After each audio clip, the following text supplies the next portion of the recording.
Senhor esteja convosco. Ele está no meio de nós. Proclamação do Evangelho de Jesus Cristo segundo Mateus. Glória a vós, Senhor.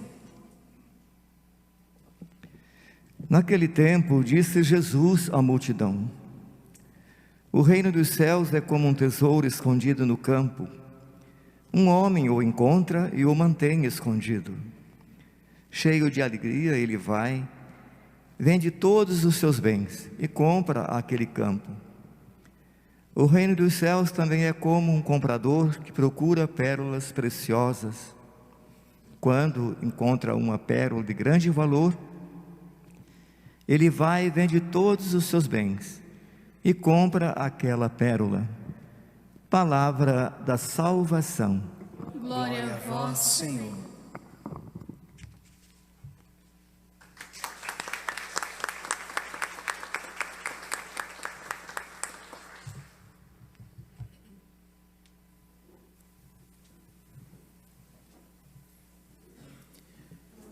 Queridos irmãos e irmãs, presentes aqui na Casa João Paulo II e que rezam conosco neste momento pela internet. Primeiramente, quero agradecer o convite do Padre Marlon e de toda a comunidade para celebrar a abertura deste tempo forte aqui para a comunidade Missão Sede Santos, na celebração dos seus 20 anos de vida, de existência, de trabalho, de missão na igreja. Que este tempo que a comunidade começa a viver, ou melhor, já está vivendo há alguns dias deste mês de julho, possa ser para toda a comunidade, de modo especial, claro, os missionários, os consagrados, mas também para todos aqueles que são assistidos pelo trabalho da comunidade, seja no nível espiritual, seja no nível material, que este tempo possa ser um verdadeiro retiro espiritual para a comunidade e obra Missão Sede Santos. Quando nós falamos em retiro espiritual, nós estamos falando em dois movimentos específicos. Dois movimentos bem claros. Quando nós vamos a um retiro, nós vamos primeiramente para rezar, para falar com Deus, para apresentar a nossa vida em prece ao Senhor. Mas também o retiro, ele nos possibilita o escutar a voz de Deus. Então nós vamos para um retiro para falar com Deus, apresentar a nossa vida a Ele, nos oferecer ao Senhor, mas também para que o Senhor fale ao nosso coração. Como está lá no livro do profeta Oséias: vou levar o meu povo ao deserto e falar ao seu coração. Portanto, que nestes dias de festa, de júbilo, de alegria para toda a comunidade, que o Senhor possa levá-los ao deserto para falar-lhes ao coração, falar ao coração desta comunidade, para que assim ela possa continuar correspondendo aos desígnios divinos e à sua missão de evangelizar. É muito propício nós sempre fazermos esta parada para um retiro espiritual. A própria comunidade tem anualmente o seu retiro, mas que este tempo agora, estes dias de oração, de celebração, onde virão aqui vários celebrantes, vários irmãos para partilhar a palavra e assim por diante, que vocês possam viver, repito, um verdadeiro retiro espiritual, e que Deus mesmo possa falar ao coração da comunidade Missão Sede Santos. Muito bem, meditando a palavra de Deus neste dia, nesta quarta-feira da 17ª semana do tempo comum, nós já podemos tirar alguns elementos que o Senhor quer falar, claro, a cada pessoa e a toda a comunidade, porque a palavra de Deus, ela tem sempre este poder, este alcance. Ela fala a todos e fala a cada indivíduo, a cada pessoa. Olhando para os textos bíblicos, meditando, eu percebi nestes textos algumas provocações de Deus para todos nós. Já na primeira leitura, nós ouvimos um texto do profeta Jeremias. Este texto, ele é chamado das confissões de Jeremias. O que é uma confissão? É quando a gente realmente abre o coração e diz a nossa verdade. Diz daquilo que de fato nós estamos vivendo no nosso interior. É para isso que serve uma confissão sacramental, é para isso que servem as nossas confissões.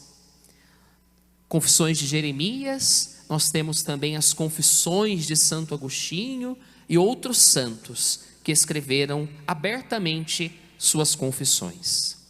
E o que Jeremias apresenta nas suas confissões? Ele apresenta uma profunda crise que ele estava vivendo. Uma crise, podemos assim dizer, existencial, uma crise de fé e uma crise vocacional. Por que Jeremias estava passando por este momento tão difícil? Porque ele, em dado momento da sua missão, que era anunciar e denunciar, ele começou a ser perseguido pelos poderosos daquele tempo. E a perseguição foi tão dura, tão difícil, marcou tanto o profeta, que ele em dado momento então entrou numa grande crise. E ele vai dizer no texto: ai de mim, minha mãe, que me geraste um homem de controvérsia. O profeta tornou-se um homem de controvérsia por conta do anúncio da palavra, um homem em discórdia com toda a gente, um homem que já não era aceito mais pelo povo, um homem que estava sendo realmente perseguido. E aí ele ainda vai dizer, vejam como são fortes estas palavras do profeta e como são marcantes: porque se tornou eterna a minha dor? Porque não sara a minha chaga maligna? Vejam, o profeta apresentando para Deus que ele trazia dentro de si uma dor incurável. E ele ainda diz: para mim, Senhor, te tornastes como uma miragem de um regato, como visão de águas ilusórias. Olha a que ponto chegou a crise do profeta. Para ele, Deus havia se tornado uma miragem, uma visão de águas ilusórias, ou seja, ele tinha perdido a fé. Mas ele apresenta estas palavras duras ao Senhor, e Deus mesmo assim o confirma na missão profética. A crise, meus irmãos, que nós podemos passar, e elas fazem parte também da vida daqueles que são de Deus, que são caros ao Senhor, que são escolhidos para uma missão, para um trabalho, para um povo e assim por diante. Elas podem nos ajudar em muitos sentidos. Primeiramente, uma crise, ela faz crescer a nossa fé, quando nós a vivemos em Deus, é claro. Uma crise vivida longe de Deus vai nos afastar ainda mais de Deus e vai minar ainda mais a nossa fé. Então a crise nos aproxima de Deus, ela faz crescer a nossa fé em Deus, e ela também nos amadurece como pessoas, como cristãos, como religiosos, como consagrados, como presbíteros, como casados. Enfim, ela amadurece todos aqueles que se abrem a Deus nestes momentos difíceis, como aconteceu com o profeta. Ele estava assim enxagado interiormente, porém ele não se fechou, ele se abriu a Deus, expôs a Deus: olha, Senhor, eu tenho uma chaga incurável. E aí o Senhor o confirma na missão, com estas palavras: se te converteres, eu vou converter o teu coração, para te sustentares em minha presença. Vemos aqui que Deus então confirma o profeta com estas palavras. E ele dá ao profeta 3 caminhos de superação da crise. Bom, hoje estamos em festa, porém, podemos olhar para a nossa história pessoal e até mesmo para a história da comunidade, da obra. As crises sempre existiram. E hoje o Senhor oferece um caminho de superação para todas elas. E o caminho é este: o primeiro, a conversão do nosso coração. Se te converteres, diz o Senhor, eu te converterei. Queridos irmãos e irmãs, a conversão é um trabalho para a vida inteira. Nós não podemos achar que já estamos convertidos pelo fato de sermos consagrados ou religiosos ou padres. Muito pelo contrário, a conversão é um trabalho que nós devemos realizar diariamente, até o nosso último suspiro. A conversão, ela começa naquele momento do nosso encontro com Jesus, quando nós encontramos a pérola, como diz o Evangelho de hoje. E aí, encontrando a pérola, nós começamos então a perceber o valor existente nela. E aí, diante dela, dessa pérola que é o próprio Cristo, nós vamos nos convertendo. A conversão é um esforço humano, sim, mas é também a ação da graça divina. Eu não sei se vocês perceberam, a oração do dia, que o padre rezou logo no início da celebração, diz algo que é muito caro para a comunidade. Diz assim: a Deus, sem vosso auxílio, ninguém é forte, ninguém é santo. Redobrai de amor para conosco, ó Senhor. Esta é a compreensão que nós devemos ter, se quisermos alcançar a santidade de vida. A compreensão que, sem a graça de Deus, sem o Espírito Santo, não existe conversão, não existe santificação. E aí, ainda o Senhor diz para o profeta: para que andes na minha presença, para te sustentares em minha presença. Se você quer sair de uma crise, seja ela qual for, ande na presença de Deus. Em outras palavras, seja santo. Busque a santidade de vida, como é a meta da comunidade. Busque a santidade de vida. Santidade que passa para todas as dimensões da nossa vida. Ser santo não é apenas a gente saber rezar bem. Ser santo também passa pela convivência com as pessoas, pela forma como nós tratamos os irmãos, também pela nossa ação missionária. Enfim, passa por inúmeras situações, abarca todas as dimensões da nossa existência, para que nos tornemos a imagem de Cristo. Vejam, o Senhor diz: para te sustentares em minha presença, ou seja, para que sejas santo. Este é o caminho para a superação dos dias difíceis. No Evangelho, nós temos, vamos dizer assim, o contraposto das confissões de Jeremias. Jeremias apresenta tristeza, já no Evangelho nós vemos a alegria do encontro. Percebam, Jesus narra 2 parábolas, conhecidas como parábolas do reino. A primeira parábola fala de um homem que por acaso Ele não estava procurando, mas por acaso ele encontra um tesouro escondido no campo. E aí diz o texto bíblico, cheio de alegria, ele vende todos os seus bens e compra aquele campo para ficar com o tesouro. A outra parábola já é de um comprador de pérolas, ou um colecionador de pérolas. Este estava procurando a pérola, e ele encontra, e quando ele encontra, ele vende tudo o que tem, também com alegria, para ficar com aquela pérola. Vários ensinamentos estão presentes nesta parábola, ou melhor, nestas duas parábolas. O primeiro ensinamento é: nós podemos fazer esta experiência de Deus de dois modos. Ela pode acontecer na nossa existência de dois modos. O primeiro modo pode ser algo que nos pegue de surpresa.